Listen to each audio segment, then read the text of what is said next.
நாங்கள் ஜெபிக்கிறோம் சாமி. ஆண்டவரே, இந்த நாளை பொறுப்படுங்க. இந்த நாளிலே ஆண்டவரே அப்பா உங்க வல்லமையினாலே ஆண்டவரே நிறைந்தவர்களாக ஆண்டவரே அப்பா சுவாமி ஆண்டவரே அப்பா தெய்வமே உண்மை நோக்கி பார்க்க எங்களுக்கு உதவி செய்யுங்க.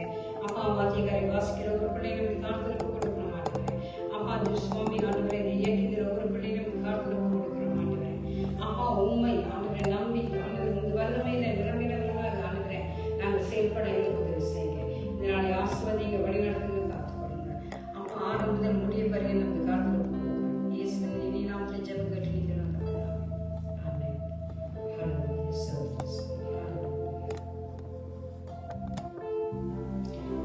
ஹல்லேலூயா. ஹல்லேலூயா. இந்த நாளிலே நாங்கள் கர்த்தரை தேடும்படியாக அவர் சமூகத்திலே நாங்கள் ஒன்று கூடி வந்திருக்கிறோம். அவரை நாங்கள் துதித்து அவரை நாங்கள் மகிமைப்படுத்த போகிறோம்.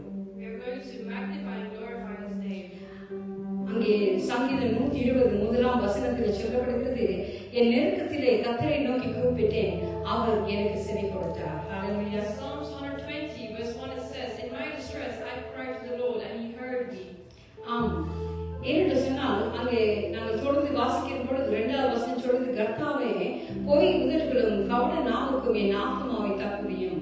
In the second verse it says, deliver my soul, Lord, from lying lips and from deceitful tongue. கடந்த கிழமைகளே நாங்கள் கடந்து வந்த பாதைகளிலே சில வேளை எங்களுக்கு எதிராக பொய் உதடுகள் கவட நாவுகள் அங்கே செயல்பட்டு இருக்கிறார்.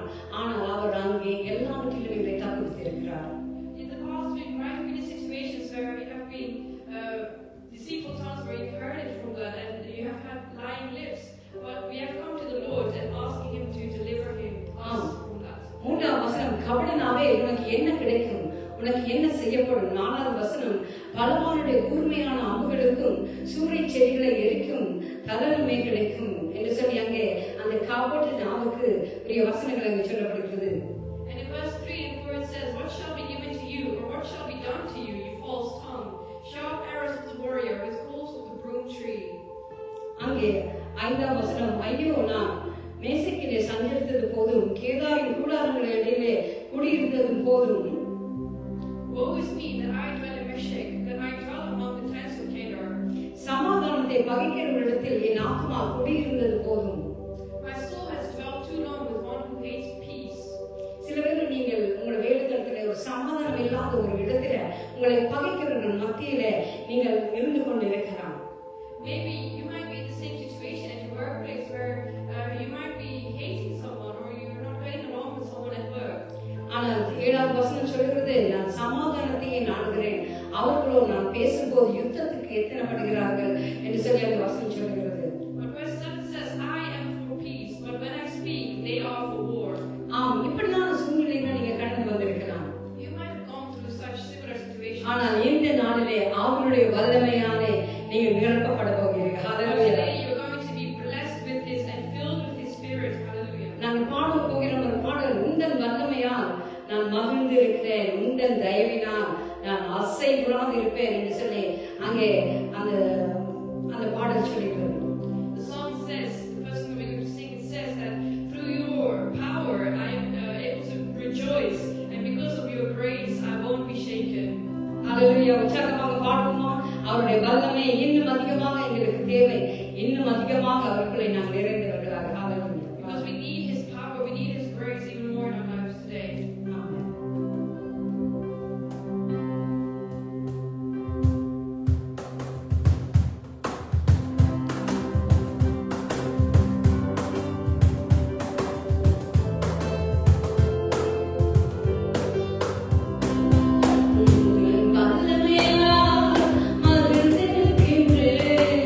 உங்கள்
நாங்கள் கிரியை செய்ய ஆண்டவரே.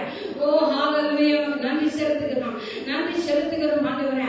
ஐயா பொய் உதிர்களுக்கு ஆண்டவரே, அப்பா தேவனே சுவாமி ஆண்டவரே, எல்லாவித கவட்டத்தனத்துக்கும் ஆண்டவரே எங்களை விலக்கி நீக்கலாக்கி ஆண்டவரே, அப்பா நீ தெளிவான பாதையில அப்பா எங்களை ஓட பண்ணிக்கிறபடியா நன்றி சுவாமி.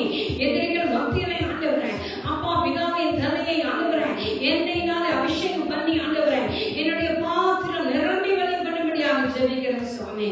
Hallelujah, hallelujah, we praise you, we praise you, we praise you in the name of Jesus. Hallelujah. ஆண்டவரே துதிக்கிறோம். Hallelujah, hallelujah, hallelujah. நாங்கள் மலைகளை பியர்ந்து போய் என்று சொல்லுகிற பொழுது அது செய்கிறபடியாக கர்த்தருக்கு ஸ்தோத்திரம். Hallelujah. We thank God that when the people said a mountain can't be moved, our God is able to move it. நாங்கள் எங்களுக்கு முன்பாக அசைக்கப்பட முடியாத மலைகள் நிற்கலாம். There may be mountains in front of you that are not able to be moved. அங்கே உங்களுக்கு எதிராக அங்கே தப்பிச்செல்ல முடியாதபடி அது உங்கள் முன்னாலே அது ஒரு ஃபைனான்சியல் சிச்சுவேஷனாக இருக்கலாம், உங்களோட குடும்ப பிரச்சனையாக இருக்கலாம், அது உங்கள் முன்னாக மலை போல நின்றாலும் அதை அகன்று போக பண்ண வல்லவர் இருக்கிறார். ஹalleluya. It might be a financial situation or any problems that you're facing in your life, whatever it may be, in the midst when you come to the presence of the Lord. Hallelujah. நாங்கள் பாடுவோம். Hallelujah. When you come to the presence of the Lord, it will all be moved. Hallelujah. Amen. Let's confess and sing this song. Hallelujah.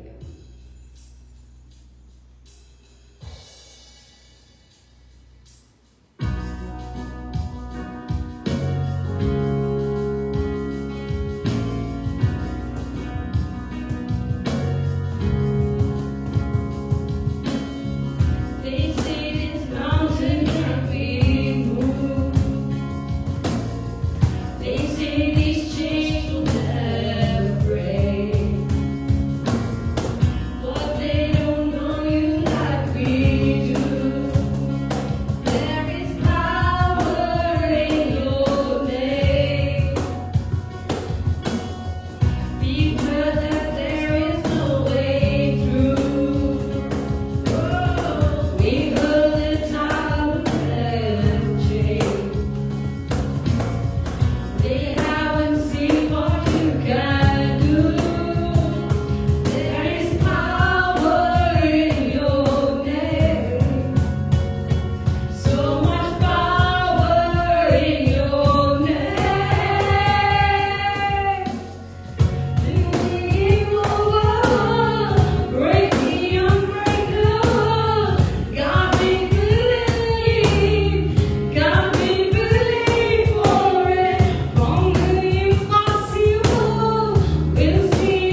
trust in you.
Hallelujah, hallelujah, hallelujah. Lord, you have the power to move the immovable. Oh Lord, break the unbreakable. Lord, we believe you, put our trust in you. Hallelujah. There's nothing impossible that you cannot do, Lord. Oh Lord, we put our trust in you. Lord, we speak in the name of Jesus. Mountain can be moved. Hallelujah. Mountain, we speak in the name of Jesus. Hallelujah. Maybe a person in front of you, maybe a problem in front of you, maybe a financial situation. Hallelujah. In the name of Jesus, we speak. Hallelujah. Hallelujah. In the name of Jesus, move the immovable, Lord. Hallelujah. Hallelujah. We praise you. We praise you. We praise you. Oh, hallelujah. We praise you, Lord. Hallelujah. Hallelujah. We praise. Oh, hallelujah. Let's clap and praise him. Hallelujah. Oh, hallelujah. The word of God says that everything that has breath, praise the Lord. Hallelujah. Hallelujah. Let's go on. Praise. Hallelujah. Hallelujah. Wherever you are in the world, just worship him. Praise him.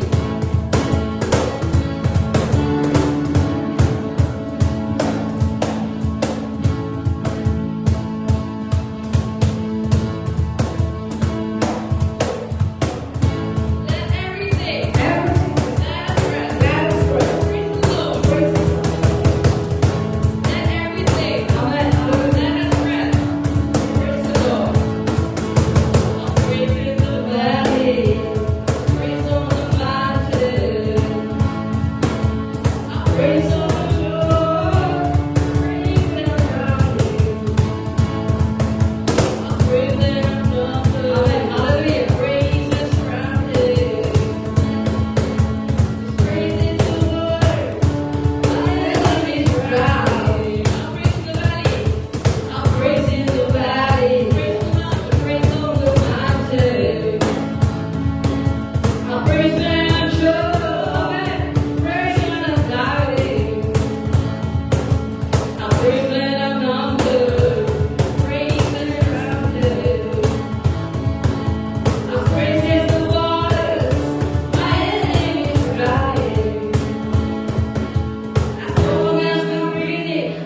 Hallelujah. We praise you. We praise you.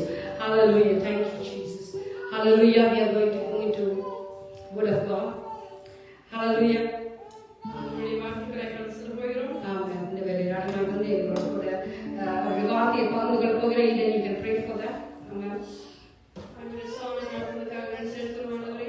ஆண்டவரே சுவாமி வேலைக்காக ஆண்டவரே வார்த்தைகளை கடந்து போகிறோம். ஆண்டவரே சுவாமி நீர் ஆண்டவரே சுவாமி ஆண்டவரே உம்முடைய மகனே ஆண்டவரே நீர் ஆண்டவரே உம்முடைய சத்தார் ஆண்டவரே பூசிக்கிறவரை ஜெபிக்கிறோம். ஆண்டவரே சுவாமி ஆண்டவரே நீர் ஆண்டவரே மகனே நீங்கள் பேசுகிற ஜெபிக்கிறோம். ஆண்டவரே சுவாமி ஆண்டவரே வைக்கிற மகனே சுவாமி காலத்தில் ஜெபிக்கிறோம். சுவாமி ஆண்டவரே நீர் ஆண்டவரே சுவாமி ஆண்டவரே வைக்க நீர் ஆண்டவரே உதேசங்களை ஜெபிக்கிறோம். சுவாமி ஆண்டவரே சுவாமி ஆண்டவரே தொடர்ந்து முடிவரை சுவாமி ஆண்டவரே பிரசன்ன தன்னுடைய ஜெபிக்கிறோம். ஆண்டவரே சுவாமி இயேசு கிறிஸ்து நாமத்தில் ஆமென்.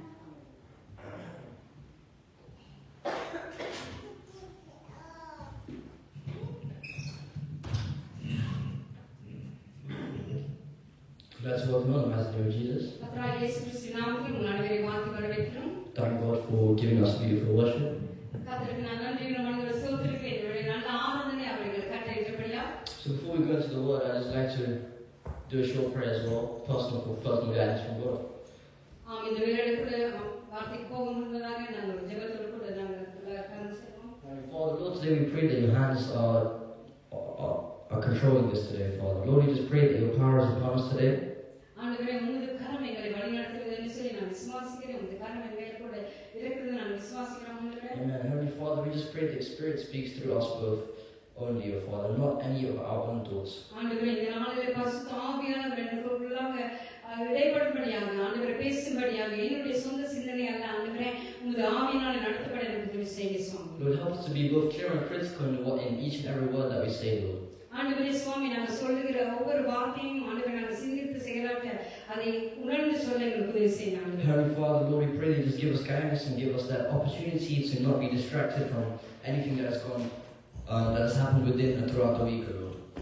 ஆண்டவரே சுவாமி ஆண்டவரே எங்களுடைய சிந்தனைகளை ஒருமுகப்படுத்தும் ஆண்டவரே கடந்த கிழமை நடந்த காரியங்கள் அவைகளை ஆண்டவரே எங்கள் சிந்தனைக்குள்ளாக செயல்படாதபடி ஆண்டவரே உமது வார்த்தை ஆண்டவரே எங்களுக்குள்ளாக இடைப்படும்படியாக வேண்டுகிறேன் சுவாமி. And Lord, we just pray for change, Father, and within people's lives today, Lord. ஆண்டவரே சுவாமி இந்த வார்த்தையை கேட்கிற ஜனங்கள் மத்தியிலே ஆண்டவரே அப்பா மாற்றங்கள் ஏற்படும் ஆண்டவரே சுவாமி நீங்க கிரியை செய்ய முடியாம ஜெபிக்கிறோம். Ask in Jesus' name we pray. இயேசுவின் இனிய நாமத்தில் ஜெபம் கேட்கிறோம். Amen. So the first thing I'd like to talk about நான் இந்த நாளிலே முதல் காரியம் நான் உங்களோட பேச விருப்பப்படுகிறது என்னவென்றால் is the prophets that talked about Jesus' arrival. நாங்கள் பார்க்கிறோம் அங்கே தீர்க்கதரிசி இயேசு கிறிஸ்துவின் வருகை குறித்து அங்கே தீர்க்கதரிசிகளால் உரைக்கப்பட்ட காரியங்களை நாங்கள் பார்க்க போகிறோம். And so this was centuries before Jesus was born. நாங்கள் பார்க்கிறோம் அங்கே இயேசு கிறிஸ்து பிறப்பதற்கு 2000 வருடங்களுக்கு முன்பாக அங்கே தீர்க்கதரிசனங்கள் உரைக்கப்பட்டதை நாங்கள் பார்க்கிறோம். And so you guys would know that there were prophecies saying that Jesus, there will be a Prince of Peace, there will be a King of Kings that will be born unto us. அங்கே நாங்கள் பார்க்கிறோம் அங்கே ஏசாயா தீர்க்கதரிசி நாங்கள் சொன்னது போல அங்கே எங்களுக்கு ஒரு குமாரன் கொடுக்கப்பட்டார். அவர் ராஜனாக இருப்பார். அவர் தெய்வமாக இருப்பார் சொல்லி அங்கே அறிக்கை பண்ணப்பட்டதை நாங்கள் பார்க்கிறோம். So in addition to that whole passage where Jesus' many names are mentioned, but obviously not his actual name until his birth, அங்கே பார்க்கிறோம் அங்கே சமாதான பிரபு என்று சொல்லி அங்கே அநேக பேர்கள் அந்த இடத்துல அந்த தீர்க்கதரிசனே குறிப்பிடப்பட்டது. ஆனால் இயேசு பிறகு முன்பதாக அவருக்கு இந்த நாமங்கள் குறிப்பிடப்பட்டது. ஆனால் அவருடைய நாமம் அங்கே அது வரைக்கும் அங்கே அவர் பிறப்பின் வரை அது குறிப்பிடப்படவில்லை. So if we take if you look at our Bible, so Isaiah chapter 40 verse 3, அங்கே ஏசாயா 40ஆம் அதிகாரத்தை நாங்கள் எடுத்துக்கொண்டால் it says, a voice of one calling in the wilderness, prepare the way for the Lord, make a straight highway for our God in the desert. Isaiah chapter 40 verse 3. அங்கே ஏசாயா 40ஆம் அதிகாரம் 3ஆம் வசனம் சொல்லப்படுகிறது, கர்த்தருக்கு வழியை ஆயத்தப்படுத்துங்கள், அவாந்தர வெளியிலே நம்முடைய தேவனுக்கு பாதையை செவ்வல் பண்ணுங்கள் என்று சொல்லி அங்கே ஆரம்பிக்கிறது. So what does this verse say? இந்த வார்த்தை என்ன, அந்த வசனம் எதை குறித்து சொல்லப்படுகிறது? In the wilderness, clear a way for the Lord. It's like constructing in a desert a road for our God. அங்கே என்ன சொல்லப்படுகிறது? அவாந்தர வெளியிலே அங்கே கர்த்தருக்கு ஒரு வழியை செவ்வைப்படுத்தப்பட்டு அங்கே ஆயத்தப்படுத்தப்பட வேண்டும் என்று அங்கே சொல்லப்படுகிறது.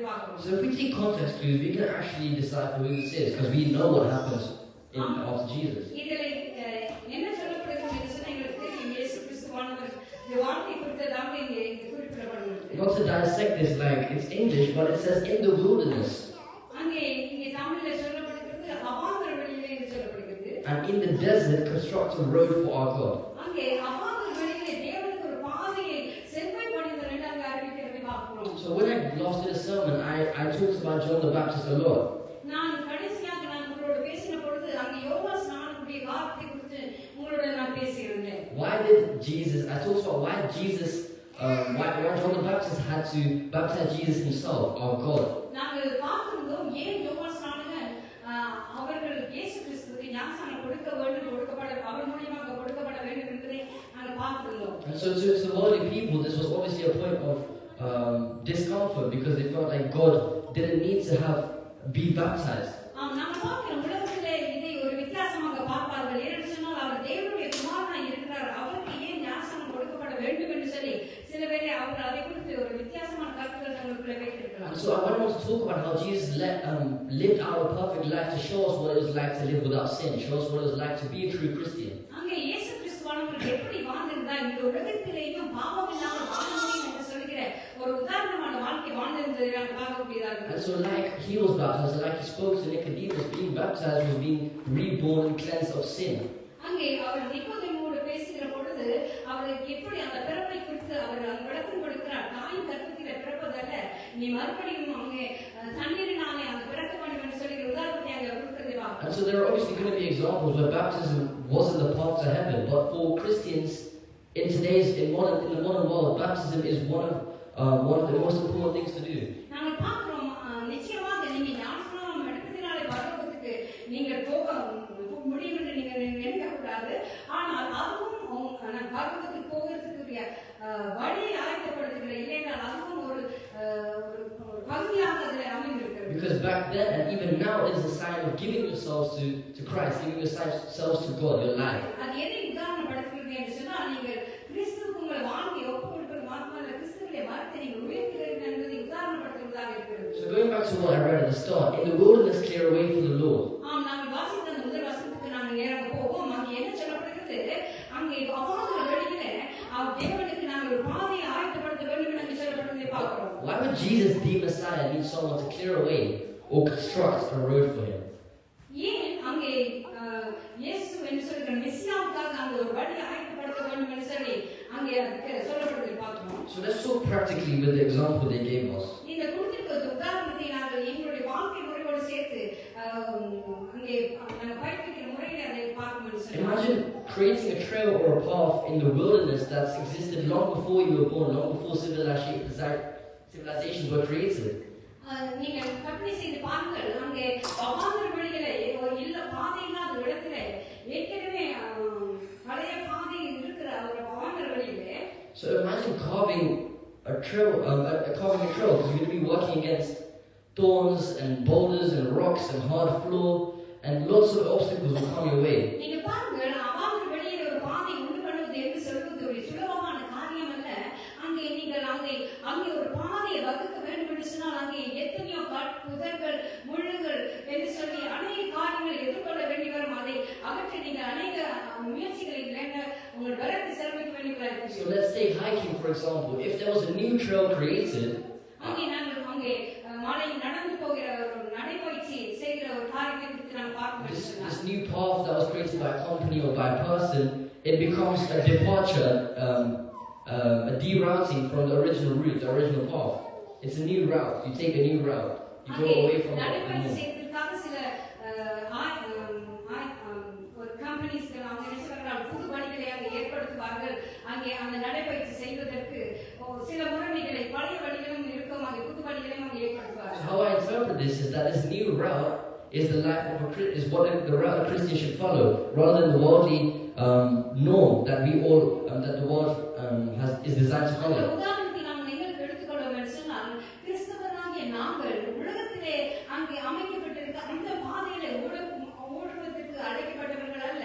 ஆனால் தேவனுக்காக அங்கே செயல்பட்டிருக்கிற ஆயுதத்திருக்கிற புதிய வழி மூலியமாக நாம் நடந்து செல்ல வேண்டியவர்கள். And so let's talk about John's parents. நாங்கள் இந்த வேளையிலே யோவான் ஸ்நானனுடைய தகப்பன் அவங்க பெற்றோரை குறித்து நாங்கள் பார்க்கணும்னு சொன்னா His mom was called Elizabeth and her husband Zechariah was a priest. நாங்கள் பார்க்கிறோம் அங்கே எலிசபெத்துடைய கணவனானவர் அவர் ஒரு ராசாரியனாக இருந்தார். And so similar to Abraham and Sarah, they were both in their old age. நாங்கள் பார்க்கிறோம் ஆபிரகாம் சாராளை போல இவர்களும் தங்களுடைய வயது சென்ற காலத்திலே முதிர் வயதிலே அங்க பிள்ளை இல்லாமல் அவர்கள் இருந்ததை நாங்கள் பார்க்கிறோம். And so similar to Joseph and Mary, an angel told them to name him John. ஆனால் நாங்கள் Like an angel came to tell Joseph to name the child Jesus, or Mary, sorry, an angel came to Zechariah and Elizabeth to name him John. நாங்கள் பார்க்கிறோம் அங்கே இயேசு கிறிஸ்து என்ற பெயரை கொடுப்பாயாக அங்கே யோசேப்பு மரியாளுக்கு சொன்னது போல அங்கே எலிசபெத்துக்கும் அங்கே சகரியாவுக்கும் அங்கே என்ன சொல்கிறது அங்கே அவருக்கு யோவான் என்ற பெயர் கொடுக்க வேண்டும் என்று சொல்கிற அதை முன்னறிவிக்கப்பட்டதை நாங்கள் பார்க்கிறோம். And so there's actually a lot of parallels between John's life and Jesus' life. There's a lot of similarities. அங்கே நாங்கள் பார்க்கும் என்று சொன்னால் இயேசுவினுடைய வாழ்க்கையையும் அங்கே யோவானுடைய வாழ்க்கையும் அங்கே பக்கம் பக்கமாக பார்ப்பதற்கு ஒரே மாதிரியாக அங்கே இருக்கிறது. They were related, right? ஆம், அவர்கள் அவர்கள் சொந்தத்துக்குள்ளே அங்கே அவர் இனத்தாளாக இருந்தார்கள். So they were also related by either blood or marriage, it doesn't matter. அங்கே அவருக்கு சம்பந்தமாக அங்கே சம்பந்தப்பட்டிருந்ததை நாங்கள் பார்க்கிறோம். Like I said, an angel told John's parents to name him John. அங்கே பார்க்கிறோம் அங்கே சகரியாவின் இடத்திலே தூதனானவர் யோவான் ஸ்நானன் என்று அவருக்கு யோவான் என்று சொல்லி அந்த பேர் வைக்க வேண்டும் என்று அங்கே முன்னறிவிக்கிறதை பார்க்கிறோம். This was obviously going to be different from the normality at the time for the fathers to name their child rather than an angel of God. ஆம், அந்த காலத்திலே மட்டுமல்ல இப்பொழுதும் கூட தகப்பன் பெற்றோர்கள் அப்படிதான் பேர் வைப்பார்கள். ஆனால் ஒரு தேவதூதன் வந்து பேர் வைப்பது அது ஒரு வித்தியாசமான ஒரு காரியம். And so similarly, just like Jesus had control of his life or what he did with his life, John was also sent to live in the wilderness. நாங்கள் பார்க்கிறோம் இயேசு கிறிஸ்து தன்னுடைய வாழ்க்கை முறையை அவர் அங்கே அனுப்பப்பட்ட காரியத்தை இப்படி செய்கிறது போல யோவான் ஸ்நானனுக்கும் இந்த உலகத்திலே சில காரியங்கள் கொடுக்கப்பட்டு அவர் இங்கே அனுப்பப்பட்டிருந்தார். அவர் அந்த வழி முகமாக வாழ்ந்து கொண்டிருந்தார். Keep in mind, he wasn't just one of many sons. He was their only son that they sent to live in the wilderness. நாங்கள் பார்க்கிறோம் அங்கே சகரியாவுக்கு இவர்தான் ஒரே ஒரு பிள்ளை. அவர்கள் என்ன செய்தார்கள்? அவர் அங்கே அவாந்திர வெளியிலே அங்கே காடுகள் மலைகளிலே அவர் அங்கே ஊழியம் செய்ய அங்கே அனுப்பியிருந்ததை நாங்கள் பார்க்கிறோம். Everything about John's story shows us that his life with Jesus will not be sets him up to baptize Jesus. அங்கே அவருடைய வாழ்க்கை நீங்க யோவானுடைய வாழ்க்கை பார்த்தீங்கன்னு சொன்னால் இயேசு கிறிஸ்துவுக்கு ஞானஸ்நானம் கொடுப்பதற்காக அழைக்கப்பட்டிருந்த ஒரு அழைப்படி சொன்னாங்க பார்க்கிறோம். And so compared to the many people we've seen in the Bible, he had to live a different way of life. நாங்கள் பார்க்கிறோம் நீங்கள் வேதத்திலே அநேக ஊழியக்காரர்கள் நீங்க பார்க்கலாம். ஆனால் அதிலிருந்து அவர் சற்றே ஒரு மாறுபட்டதான ஒரு நபராக அங்கே இருக்கிறதை நாங்கள் பார்க்கிறோம். This is because it was to establish Christianity as a different staple to the religions that existed at the time. நாங்கள் பார்க்கிறோம் அங்கே அந்த காலத்துல இருந்த சமய வழிபாடுகள் இருந்து ஒரு வித்தியாசமான ஒரு காரியமாக அங்கே இருந்ததை நாங்கள் பார்க்கிறோம். See, if Jesus had the goal of supporting and strengthening the Jews at the time, then he would have if Jesus wanted to support the Jews at the time, நாங்கள் பார்க்கிறோம் if he wanted to support and make the Jews stronger at the time, நாங்கள் பார்க்கிறோம் இயேசு கிறிஸ்துவானவர் அவர் வாழ்ந்த அந்த காலகட்டத்தில் யூதருக்கு அவர்களுக்கு சார்பாக அவர் செயல்பட வேண்டும் என்று அவர்களுக்காக வாழ வேண்டும் என்று சொல்லி அவர் நினைத்திருந்தார். John could have been prepared in Jerusalem and could have been prepared to become a priest. அப்போ அங்கே யோவான் அங்கே அவர் அமர்வெளிக்கு போகாமல் அவர் அங்கேயே எருசலேமிலே இருந்து அங்கே இருக்கிற மற்றவர்களுக்கு ஒரு ஆசாரியனாக தன்னுடைய தந்தையுடைய தொழிலை அவர் அங்கே செய்திருப்பார். And so he would have worked in the temple with his father, also a priest. But instead, ஆனால் அவர் தந்தையோடு கூட அந்த ஆசாரிய ஊழியத்தை செய்வதை விட he leaves the temple and the holy city to dwell in the desert, to live in the desert. அவர் அங்கே பரிசுத்த தேவாலயத்தை விட்டு தன்னுடைய தந்தையுடைய தொழிலை விட்டு அங்கே அவாந்திர வெளியில அவர் தன் சந்தித்து வந்ததை நாங்கள் பார்க்கிறோம். And so he is described as like someone disgusting, alright? So he wears camel skins and eats locusts and honey. நாங்கள் பார்க்கிறோம் அவரை குறித்து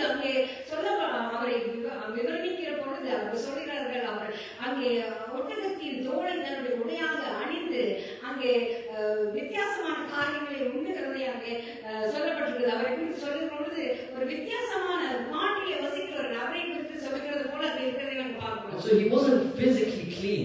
அங்கே அவர் அங்கே உடல் ரீதியாக அவர் பரிசுத்தமாக அது ரொம்ப சுத்தமாக இருந்தாரா அது எங்களுக்கு தெரியாது. But he still did all of these things while baptizing people. ஆனாலும் கூட அவர் இப்படியாக தேவனுடைய ராஜ்யத்துக்குரிய காரியங்களை அங்கே அவர் செய்தவராக சுற்றித்திருந்தார் என்று சொல்லி நாம் பார்க்கிறோம். And so this was an example of how Jesus used physical dirtiness in order to show his what he means, what his purpose is. ஆனால் பாருங்கள் இப்படியாக அவர் தன்னுடைய இப்படி ஒரு ஒட்டகத்தின் தோலை உடையாக அணிந்து சிலரை நாட்டமாக கூட இருந்திருக்காங்க. இப்படியான காரியங்களை செயல்படுத்துகிற ஒரு மனிதனை கொண்டு கூட தேவன் தன்னுடைய காரியத்தை செயலாற்ற முடியும் என்று சொல்லி அங்கே நாங்கள் பார்க்கிறோம். And so this urged the people to turn away from these average expectations or expectations of luxury and ways of life. நாங்கள் பார்க்கிறோம் இப்படியான ஒருவரை எடுத்து தேவன் பயன்படுத்துகிற பொழுது அநேக வசதிகளோடு ஊழியர் செய்கிற இந்த ஊழியக்காரர்களை நீங்கள் அங்க சேர்த்து பார்த்தீங்கன்னு சொன்னா, but rather towards newness in Jesus. நாங்கள் ஆனால் தேவன் இப்படியானவர்களை கூட பயன்படுத்துவார். ஏன்னு சொன்னா இயேசு கிறிஸ்து அங்கே ஒரு வித்தியாசமான முறையை அங்கே கடைபிடித்தது வழிநடத்தி நாங்கள் பார்க்கிறோம். Don't get me wrong, I don't want you to go live in the desert for the rest of your life. என்னை இப்படியாக நீங்கள் விலகிக் கொள்ளக்கூடாது. நான் உங்களை காட்டுக்குள்ளே போய் இல்லாட்டி அவாந்திர வெளியிலே எப்படி துர்நாற்றம் உள்ளவர்களாக நீங்க வாழ வேண்டும் என்று நான் உங்களுக்கு சொல்லவில்லை. But the Bible takes these extremities, they've done these things in real life just to show us, make it clear to us what he's trying to show. அங்கே நாங்கள் பார்க்கிறோம் இங்கே வேதத்திலே இந்த காரியங்களை பார்க்கும் பொழுது இப்படியான காரியங்களுக்கு உள்ளாக தேவன் கிரியை செய்ய முடியும் என்பதை அங்கே வெளிப்படுத்துவதை நாங்கள் பார்க்கிறோம். To show us that it's not important. These things of the world are not important. Whether you're living in a mansion or whether you're living in a flat is not important. அங்கே இங்கே என்ன இயேசு கிறிஸ்து இல்லையென்றால் அவர்கள் வாழ்க்கை முறையிலே நாங்கள் பார்க்கக்கூடியதாக இருக்கிறது. மாளிகையிலே வாழ்கிறவர்கள் இல்லை சொன்னால் அங்கே பாகுபாடு இல்லாமல் யாரென்றால் தேவனுடைய ஊழியத்தை செய்ய முடியும் என்கிற ஒரு கருத்தை நாங்கள் இருந்து காணக்கூடியதாக இருக்கிறது. Well, the idea of baptism is a way of human restoration in Jesus in spirit. நீங்கள் பாருங்கள் அங்கே யோவான் ஸ்நானகன் அங்கே அவருக்கு பேரை யோவான் ஸ்நானகன் என்று சொல்லப்படுகிறது. ஏனென்று சொன்னால் ஒரு மனிதனுடைய வாழ்க்கையில அவனுடைய அடிப்படையிலிருந்து அவனுக்கு ஒரு மாற்றத்தை கொண்டு வந்து அவர் வாழ்வை மறுத்து போயிருக்கிற வாழ்வை உயிர்ப்பிக்கிற தன்மையை அங்கே கொடுக்கக்கூடிய ஒரு மனிதனாக அங்கே அவர் செயல்பட உரிமை செஞ்சு நம்ம பார்க்கிறோம். And so what Jesus, as I mentioned last sermon as well, that Jesus could have come and begun a religious war between countries, between religions obviously at the time. நாங்கள் பார்க்கிறோம் இயேசு நான் கடந்த உங்களோட பேசின போது சொன்னது போல இயேசு கிறிஸ்துவும் ஒரு இடத்தை சார்ந்தவர் இல்லை. இந்த இடத்துக்காக நான் அங்கே போராட வேண்டும் என்று சொல்லி அவர் எடுத்து உலகத்துக்கு அப்படி ஒரு போராட்ட வீரனாக தன்னை வெளிப்படுத்தி இருக்கிறார். But it's important to know that the era of war, the generation of war was left behind in the Old Testament. நாங்கள் பார்க்கிறோம் அங்கே War and conflict was left behind in the Old Testament. Yeah. அங்க பார்க்கிறோம் இயேசு கிறிஸ்துவின் காலத்தில் அங்கே யுத்தங்கள் அவைகளை அங்கே பின்புறமாக அங்கே தள்ளி வைத்திருந்ததை நாம் பார்க்கிறோம். As we saw, there were many wars between David and Goliath and the Egyptians and slavery and all of those things, but that's not what Jesus came to do. நாங்கள் பார்க்கிறோம் நீங்கள் பழைய பாட்டை எடுத்துக்கொண்டு சொன்னால் எத்தனை யுத்தங்களை அந்த இஸ்ரவேல் ஜனங்கள் அங்கே அவர்கள் போராடினாங்க. கோலியாத், தாவீது, இப்படி யோசுவா என்று சொல்லி அவர்கள் எல்லாம் யுத்த வீரர்கள் அங்கே அவை யுத்தங்கள் அங்கே செயல்பட்டார்கள் அந்த காரியங்கள். Because it's for the greater good. அங்கே அவர்கள் நன்மைக்காக செயல்பட்டார்கள். ஆனால் இயேசு கிறிஸ்து வந்தது அப்படியான காரியத்தை செயல்படுத்துவதற்கல்ல. And so John's whole life and John's whole existence அங்கே யோவான் ஸ்நானனுடைய முழு வாழ்க்கையும் அவர் எதிலே செலவழித்திருந்தார். is that the Messiah is doing the unexpected. அங்கே அவர் எதிர்பார்க்கிற காரியம் என்ன? அங்க வரப்போகிற மேசியா நாங்கள் எதிர்பார்க்காத காரியத்தை எங்கள் வாழ்க்கையில செய்வார் என்று சொல்லி அவர் எதிர்பார்ப்பதை பார்க்கிறோம். As I just mentioned, the expected was to take the world by conflict, take the world by power of God. அங்கே இயேசு கிறிஸ்து இப்படியாக செய்வார் என்று சொல்லி அவர்கள் மத்தியில ஒரு எதிர்பார்ப்பு இருந்தது. என்ன ரோமர் அரசாங்கத்துக்கு எதிராக அவர் போராடுவார், எங்களுக்கு ஒரு பெரிய தலைவனாக வருவார், எங்கள் யுத்தத்தை அவர் முன்கொண்டு செல்லுவார் என்று சொல்லி அப்படியான எதிர்பார்ப்பு இயேசு கிறிஸ்து மேலே இருந்தது. But rather, Jesus' goal was to take the world by the power of forgiveness, which he held all the way until. நாங்கள் பார்க்கிறோம் இயேசு கிறிஸ்து அதற்கு மாறாக என்ன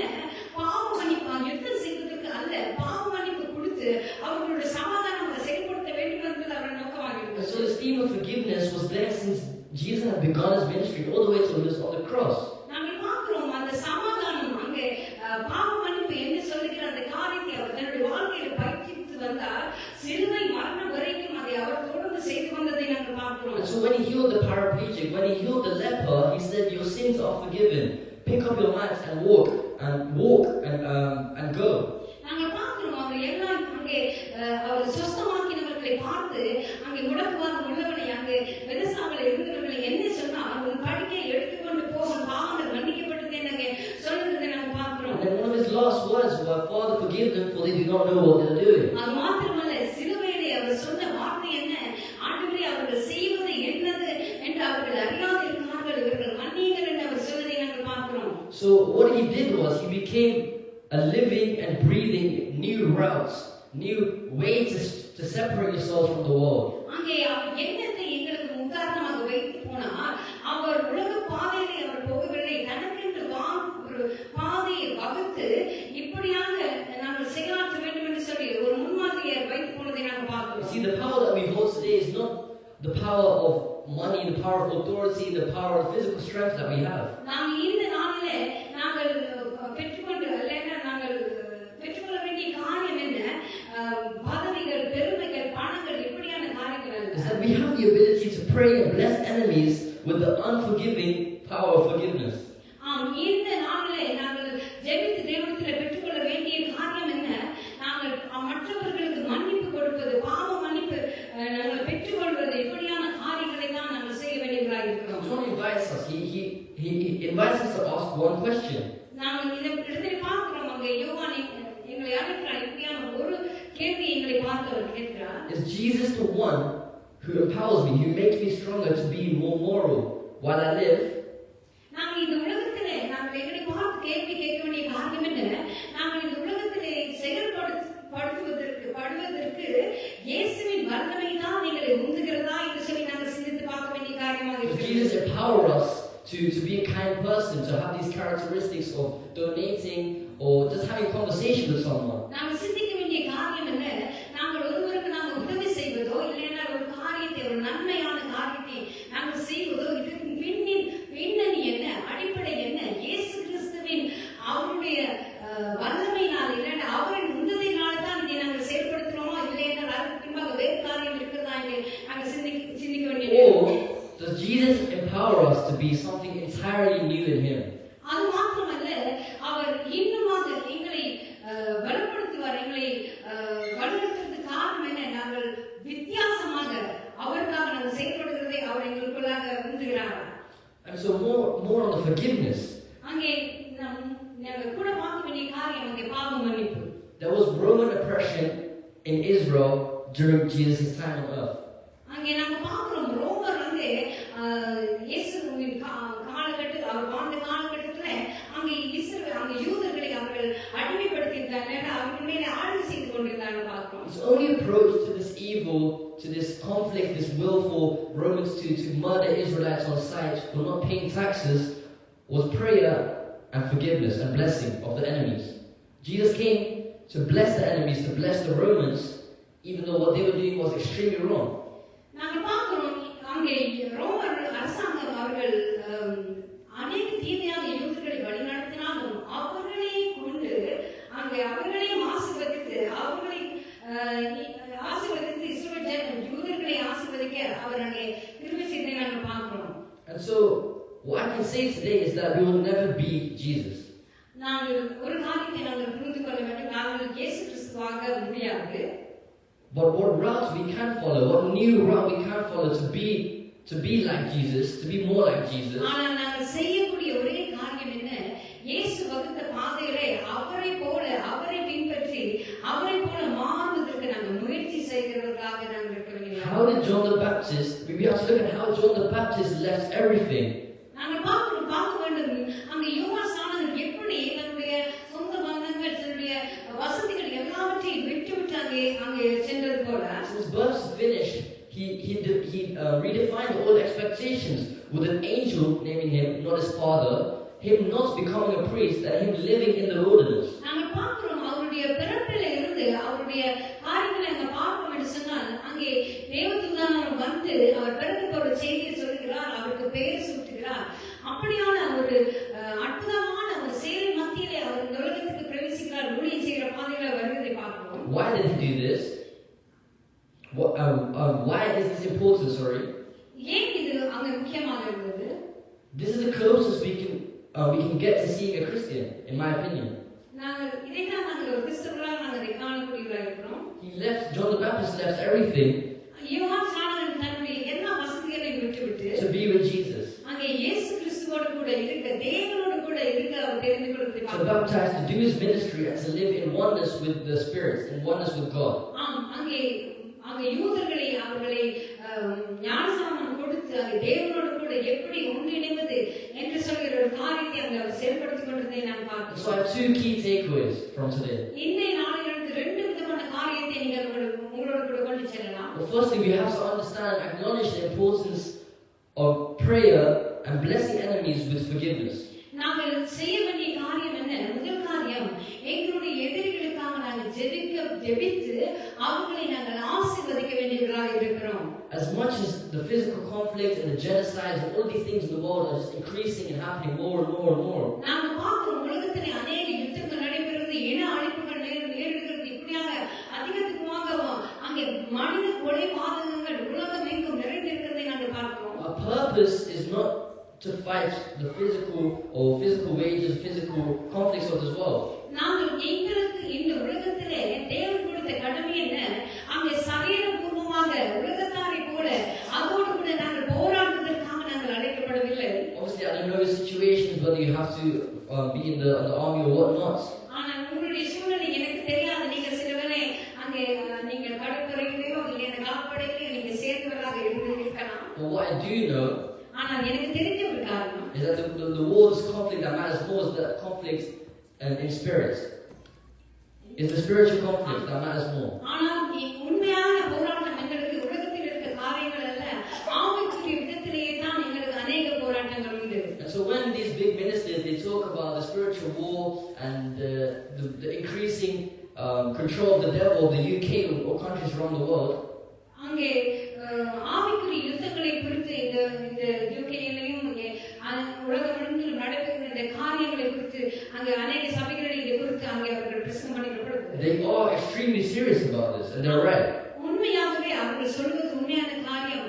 அவர்கள் அதை உண்மையான காரியத்தினூடாகத்தான் அதை சொல்கிறார்கள் சொல்லி நாங்கள் அறிய And வேண்டும். the one solution that we have is prayer and blessing our enemies with forgiveness. இதற்கு ஒரே ஒரு பதில் தான் உண்டு. என்னென்று சொன்னால், எங்களுடைய எதிரிகளுக்காக நாங்கள் ஜெபித்து அவர்களுக்கு பாவ மன்னிப்பு இயேசு கிறிஸ்து கொடுத்தது போல நாங்கள் செய்ய வேண்டியவர்களாக இருக்கிறோம். And to be just like, or try to be just like Jesus, who managed to forgive from the day of his day of birth to this day of death.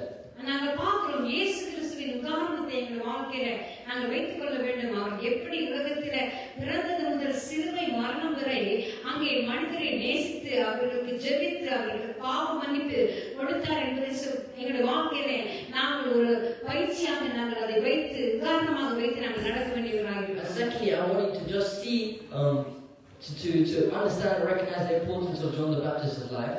நாங்கள் உண்மையாக இந்த நாட்டிலே நீங்கள் இது யோவான் ஸ்நானகனுடைய வாழ்க்கை சரித்திரத்தை அவரை குறித்து நீங்கள் முழுமையாக அறிந்து கொள்ள வேண்டும் என்று நான் ஆசைப்படுகிறேன். See how he helped truly shape Christianity as it is today, even though it's by the will of God.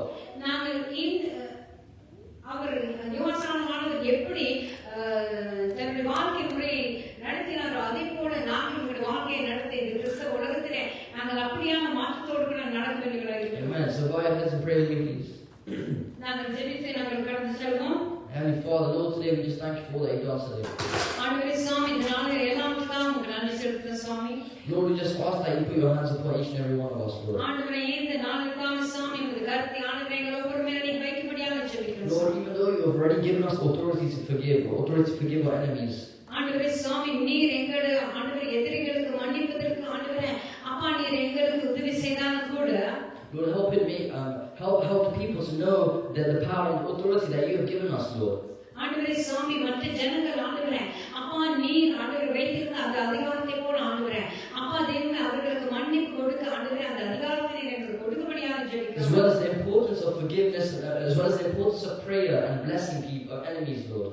ஆண்டவரே சுவாமி நாங்கள் எங்களுடைய எதிரிகளுக்காக ஜெபிக்கவும் ஆண்டவரே, அவர்களுக்கு மன்னிப்பு கொடுக்கவும் ஆண்டவரே, அப்பா எங்களை பலப்படுத்துங்க, தைரியப்படுத்துங்க சுவாமி. Lord, help us to get closer and closer to being more like Jesus, Lord, as much as we ஆண்டவரே try. சுவாமி, உங்களுக்கு ஆண்டவரே கொஞ்சம் கொஞ்சமாக ஆண்டவரே உம்மை போல மாற, உம்மை நோக்கி உமது காரியத்தை உம்மை போல ஆண்டவரே நாங்கள் செயல்பட எங்களுக்கு உதவி செய்யுங்க Lord, ஆண்டவரே. help us to take inspiration as well as characteristics from John the Baptist, Lord. ஆண்டவரே அது மாத்திரமல்ல, யோவான் ஸ்நானனை போல ஆண்டவரே, அப்பா தேவனே சுவாமி ஆண்டவரே, தாழ்மை உள்ளவராக ஆண்டவரே, அவர் எப்படி ஆண்டவரே சுவாமி உமக்காக தைரியமாக ஊழியம் செய்தாரோ அது போல நாங்கள் செய்ய எங்களுக்கு உதவி செய்யுங்க ஆண்டவரே. Lord, help us to take the correct decisions when it comes to you, Lord. ஆண்டவரே உங்களுடைய சமூகத்திலே ஆண்டவரே, அப்பா எங்களுடைய ஊழிய காரியங்களில் ஆண்டவரே உங்களுடைய காரியங்களை நாங்கள் சரியான முடிவுகளை எடுக்க எங்களுக்கு உதவி செய்யுங்க சுவாமி. And Lord, all lastly, we just ask that you take responsibility and give us the guidance that we need until we next meet, Lord. ஆண்டவரே சுவாமி, நீர் எங்களை பொறுப்படுத்துங்க ஆண்டவரே, வழி நடத்துங்க சுவாமி. மறுபடியும் நாங்கள் இங்கே ஒன்று கூடும் வரை ஆண்டவரே, உமது பலத்த கதவுகளோட கூட வந்து எங்களை ஆசீர்வதித்து நடத்தும்படியாக ஜெபிக்கிறோம் ஆண்டவரே. Amen. இயேசுவின் நாமத்தில் ஜெபம் கேட்கிறோம் நல்ல பிதாவே. ஆமென். நாங்கள் சேர்ந்து சொல்வோம். என் ஆத்துமாவே கர்த்தரை ஸ்தோத்திரி, என் உள்ளமே உம்முடைய பரிசுத்த நாமத்தை ஸ்தோத்திரி, என் ஆத்துமாவே கர்த்தரை ஸ்தோத்திரி, கர்த்தர் செய்த சகல உபகாரங்களையும் மறவாதே. Amen. கர்த்தர் தாமே உங்களை ஆசீர்வதிப்பாராக. God bless you all. நாங்கள் மறுபடியும் உங்களை சந்திக்கும் வரை அவருடைய நன்மை கிருபை உங்களை தொடரட்டும். So next week, may God's goodness and mercy follow you. கிழமை நாட்களில திங்கட்கிழமையும் வெள்ளிக்கிழமைகளும் எங்கள் Zoom பிரேயர்கள் உண்டு. During the week, we have our Zoom meetings. நீங்க உலகத்துல எந்த பாகத்துல இருந்தாலும் எங்களோட கூட இணைந்து நீங்கள் தேவனை மகிமைப்படுத்தலாம், உங்கள் ஜெபத்தேவைகளை நீங்க கொண்டு வரலாம். So wherever you are in the world, you can glorify the Lord and you can. அதுபோல எங்களுடைய இசைக்கருவி வாத்தியங்களை கற்றுக் கொடுக்கிற கிளாஸஸ் இங்க வென்ஸ்டே புதன்கிழமை நீங்க நடைபெறுகிறது. உங்களோட பிள்ளைகளை இங்க ஃபெல்தம் பகுதியில் நீங்க இருப்பீங்கன்னு சொன்னா, ஃபெல்தம் ஹேண்ட்லர் இந்த பகுதியில் நீங்க இருப்பீங்கன்னு சொன்னா, நீங்கள் எங்களோட கூட கலந்து கொள்ளலாம். உங்களோட பிள்ளைகளை கொண்டு வந்து தேவனை நாமத்தை மகிமைப்படுத்த நீங்க இசைக்கருவி வாசிக்க கற்றுக் கொடுக்க. So we have a music lesson during the week, and if you want to learn, please do contact us on the page. கர்த்தாவே உங்களை ஆசீர்வதிப்பாராக. May God bless you all. மறுபடியும் சந்திக்கும் வரை நன்மை கிருபை உங்களை தொடரட்டும். So next week, may God's goodness and mercy follow you.